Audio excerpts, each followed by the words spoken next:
Мінекей алдымызда керемет Hyundai Avante, яғни Қазақстанда российский сборка ол Иран тарабы болады.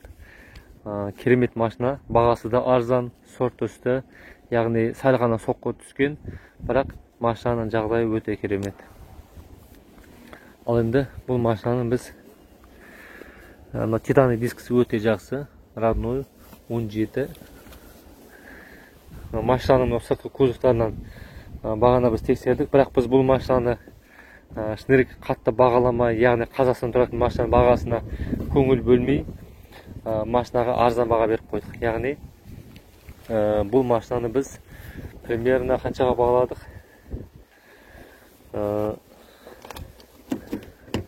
Қатына үже қолда қойып бұл. Бағаны көрген едік. Старт бағасы 6 миллион 700 мың вон, яғни 2 миллион 300 мың теңге. Біз бұны 2 миллион 650 мыңға асақ деп өзіміз бағалаған едік. Бірақ өкінішке орай біз бұл машинаны алынбай қалдық. Бірақ келесі жолы бұл машинаға сәл үстіне баға қойып алып кетуге бізге өзімізге сабақ болды. Мына машинада тек мына жерде соққы түскен, мына жерде ортасы ашық тұр ғой. Яғни бұл жерде мынау замена болған, соны замена жоқ жөнді салмаған. Сол себепті ашық болып тұр. Енді мына жағы. Мынау сосын капотты да капот замена. Бірақ капотты да сәл орнына регулировка жасалмаған. Яғни бері қарай сәл жақындап кеткен. Бұл жақтарын бәрі бір тексерейік. Екі жағын көрейін.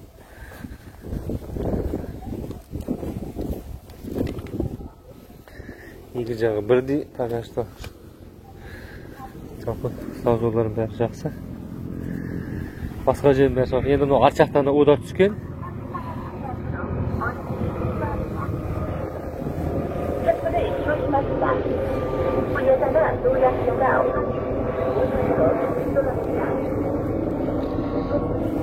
Сәл бұға қарай жылышып кеткен сияқты. Ештеңе болады, келтіруге болады. Мінекей мына жерде майда точкалар бар. Өзінің рентака машинасы екен. Лотте компанияның машинасы екен. Бұда бір жақсы жері push start, подогрев сиденья және датчик sleeping zone. Өзіне лайықты функциясы бар. Бірақ мониторы жоқ екен. Ал енді келесі осында бір Аванта бар, ол сәл бағасы бұлайға жүріңіз. Бағасы бұдан қарағанда қымбаттау, яғни 1 миллион 200 мың теңге ма, сондай қымбаттау болып келеді. Сол машинаны бір көрейік. Мінекей алдымызда 73 номерде Hyundai Avante 2018 бензин 1.6 тура бағанағыдай машина, бірақ ақ түсті. Бұның машинаның жағдайын айтайын сіздерге. 30 мың километр жүрген бар болғаны. Машинада алдыңғы жақтан удар түскен екен. Енді удар түскен кезде мына жақта көрсетілмеген. Яғни ас жақта ішіне қандай запчасть ауыспаған, тек қана бағанағы баларды замена жасаған екен. Алдың капот және екі боковой передний крылалар замена болған деп көрсетілген. Енді бұның красканың көрейік. Краскасы емес екен, хазиден 80 өте керемет, жақсы. 80 замена болса да өте жақсы екен. 130 140 130 150 120 өте жақсы. 120 120 120 100 130. Мына машина лайықты, өте лайықты, жақсы. Енді бірақ бұл машина сәл қымбатқа шығып өтуі мүмкін. Себебі ана машинадан сәл қымбаттау шығып тұр. Бұл енді подкөз сәл бағасы қымбатқа шығып кетеді. Енді бұны есептеу керек. Есептеп сразу видеосunu көрсетем. 120. Енді бұл өзіне лайықты 5 ключевойда үстіп, және ешқандай боялмаған, тек қана замена болған. Сол себепті бағасы әжептәуір қымбат. Енді 10 миллион 300 мың емес, 8,5 миллион болған кезде өте керемет болатын еді. Яғни ешқандай боялмаған, тек қана алды жақтан замена болған. Ал енді бұл машинаның, яғни пробегі 30 мың пробег машинаның жағдай әрине керемет болады. Мінекей жағдай бәрі жақсы. Ал мінекей келесі машинаны көрейік. Керемет күнде санатта ең арзан машинасы тұр. Бұл машина, яғни бұл компаниясы келген машинаның, яғни жағдайы қаншалықты ескі екені, ұрылған екен, барлығын сіздерге ашып көрсетеді. Ал бұл машинаның бағасы арзан. Ал машинаның сіздерге екі машина салыстырық. Бір жақсы күнде санатта бар, сосын екіншісі сәл авария болған. Оны бір салыстыратын боламыз. Ал енді мына жақтарында жалпы бәрі жақсы. Жалпы оны бір авариядан кейінгі жақсылап ремонт жасалынған.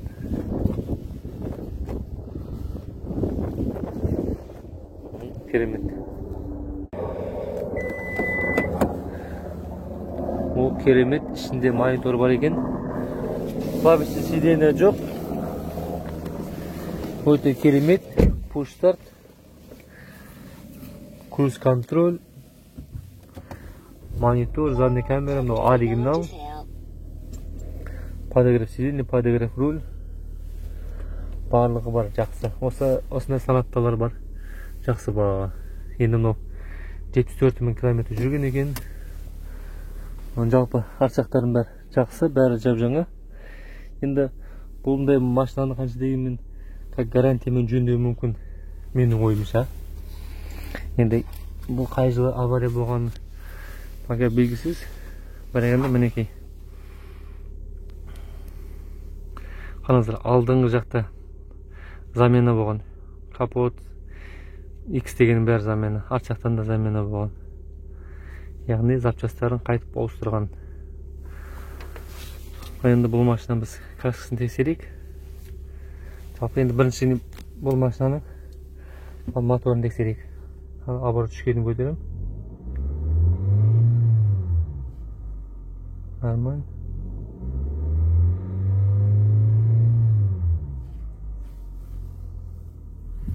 Коробкасын тексерейік ал.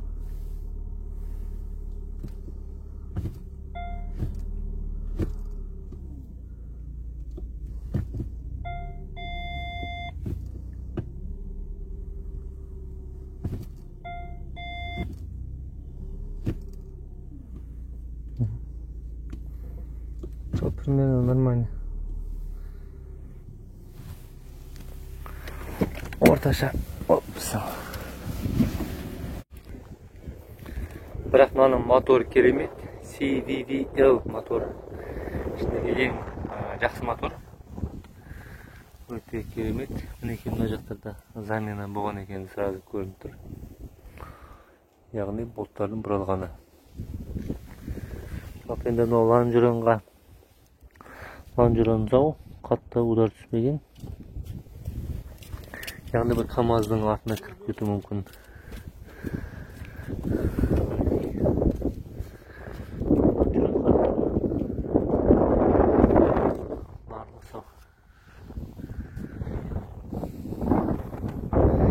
Керемет жақсы. Енді келесі бір санаттаны көреміз. Сонымен салыстыратын боламыз. Краскасын тексерейік.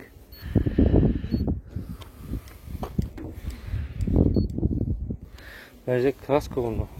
Меніңше бір алып шешіп, қайтып бояған шақтар. Түсіксен. 160.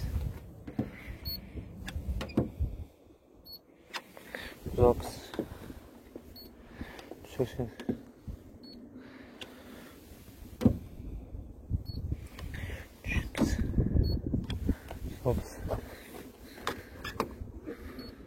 Düzgün.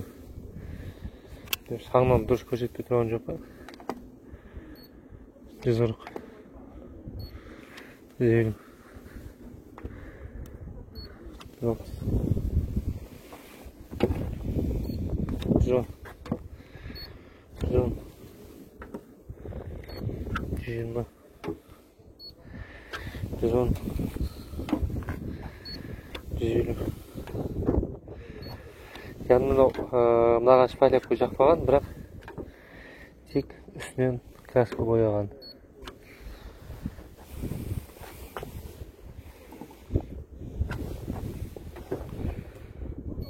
Тоқсан, 80, 120, 50, 400. Мына жер шпалеп кеткен жоқ.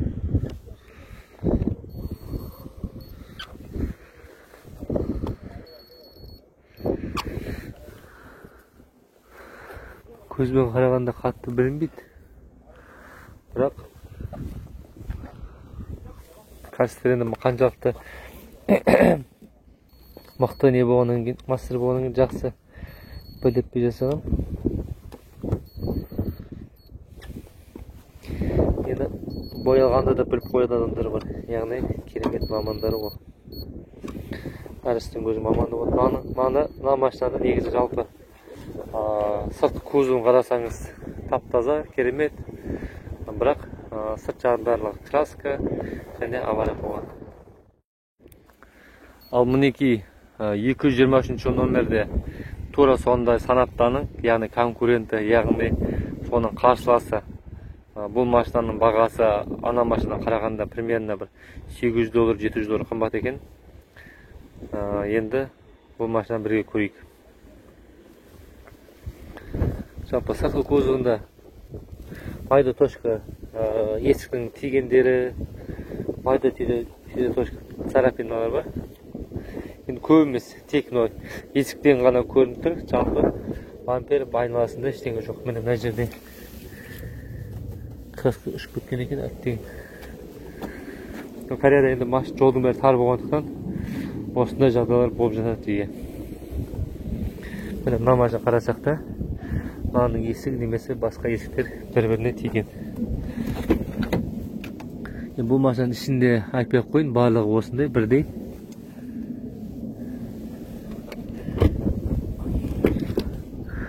Бұл 12 миллион сат бағасы, 12 миллион 200 мың вон.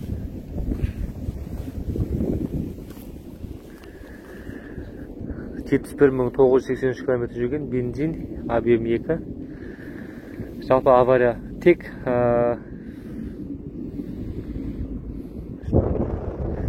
мына жерде ғана замена болған екен. Жалпы басқа жердің бәрі сау.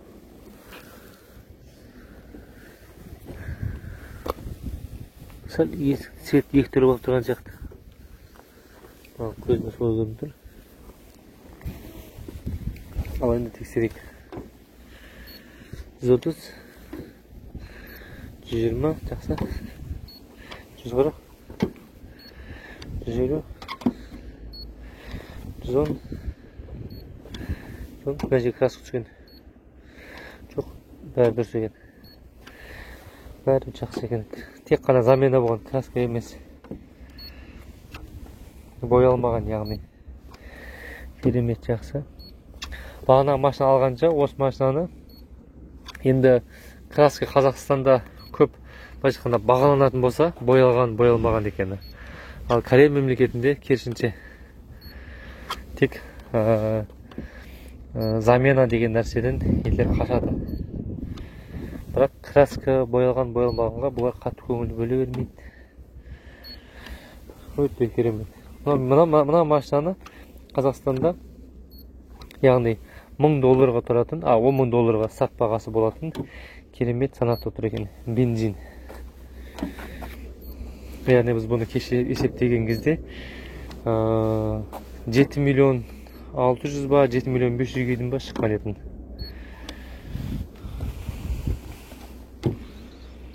Өте керемет, жақсы, әдемі.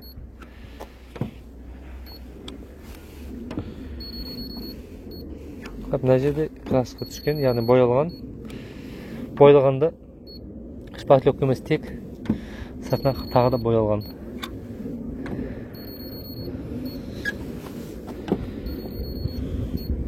Мына жақта да сондай. Мына жақта да сондай. Бас жақтарға енді мына жақтарға бір неше сәл қалыңдау жағылған екен. Ал мына жақтар таза. Осы екі есік қана ғой. Мына екі есікті ауыстырып жіберсе де болады. Мына саған. Машаны ана жақтан ұдар емес, мына жақтан ұдар түскен екен. Ана жерден қағаз кетінше болғандықтан нақты көре алмай қалдым. Кешірім сұраймын. Ал мінекей. Керемет $10,000 болатын сат бағасы осыны машаны